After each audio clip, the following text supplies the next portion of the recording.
Dans les environs d'Aix-en-Provence, la montagne Sainte-Victoire se dresse fièrement derrière les arbres, les maisons et un pont de chemin de fer.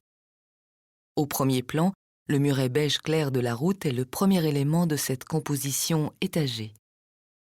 La couleur verte dominant le second plan figure une végétation printanière. Le pin parasol penché et les bosquets touffus forment un écrin à cette montagne majestueuse. Au troisième plan, les maisons et les champs cultivés sont placés sur un réseau de lignes parallèles dans le prolongement du pont de chemin de fer que l'on distingue à droite. Les collines et la montagne, elles, se détachent du ciel dans une palette de roses, violets et gris. Paul Cézanne traitera cette montagne, devenue célèbre dans le monde entier, de différents points de vue, dans différents styles et en toute saison.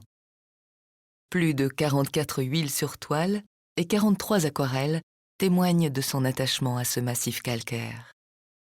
Natif d'Aix-en-Provence, Cézanne décida après quelques voyages de revenir s'y installer en 1882.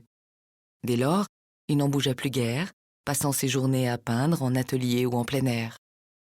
Une passion pour la peinture élaborée en pleine nature qui finit par s'avérer fatale à l'artiste.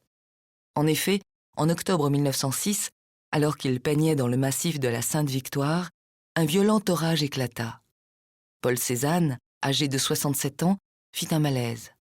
Recueilli par un paysan des alentours, il fut ramené chez lui inconscient, avant de mourir quelques jours plus tard, des suites d'une pneumonie.